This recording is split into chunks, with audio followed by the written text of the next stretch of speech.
Selamat pagi. Ini video 535 ya. Melanjutkan pertanyaannya banyak banget nih. Yang pertama adalah mengenai Raja Mataram itu siapa? Kenapa kok bukan Sri Sultan Hamengkubuwono ke-10?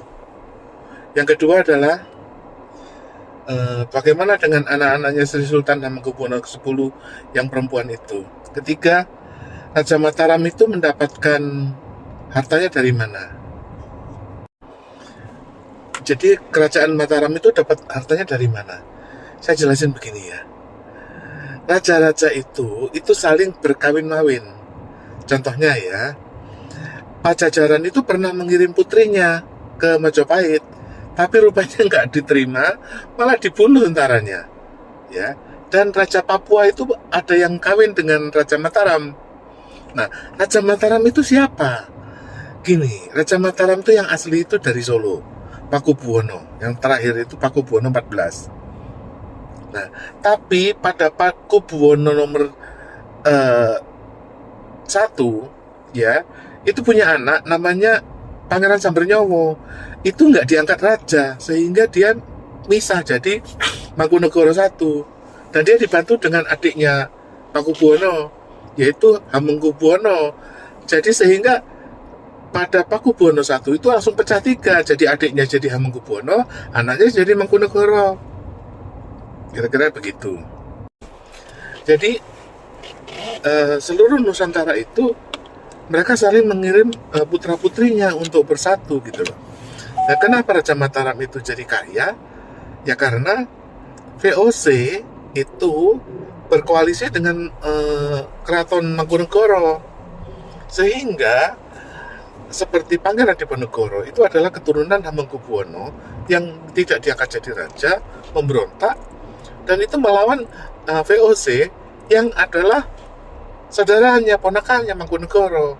Nah, kira-kira begitu. Jadi sehingga hal ini tidak diketahui oleh semuanya, sehingga ketika misalnya Soeharto itu mendapatkan mandat, itu dari mana? Dari Mangkunegoro 6.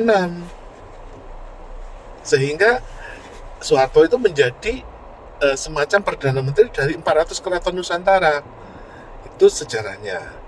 Nah, dari mana Raja Mataram mendapatkan hartanya?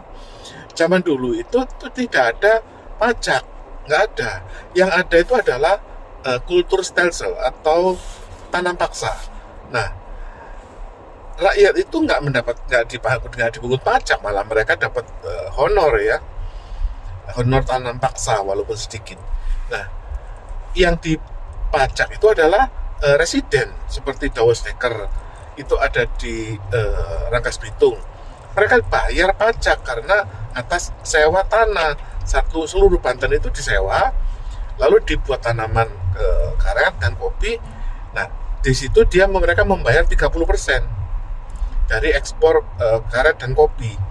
Nah, kira-kira itu. Nah, yang terkumpul selama 500 tahun itu termasuk dari hartanya raja-raja yang dari Samudra Pasai, Pajajaran maupun Sriwijaya yang dikalahkan oleh waktu itu Mataram dan kakek moyangnya yaitu Majapahit.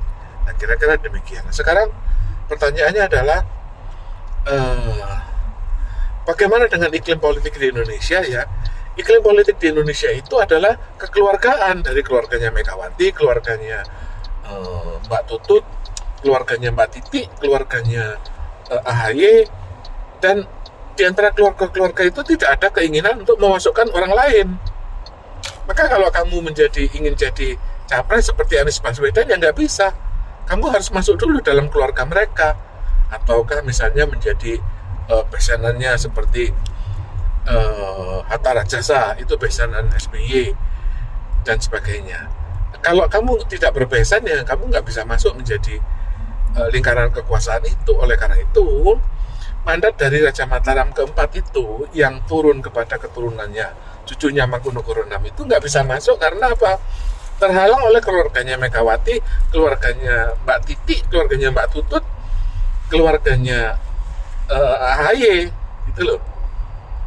Jadi sehingga mereka pasang penteng dan tidak ingin Indonesia mengalami perubahan. Kira-kira demikian.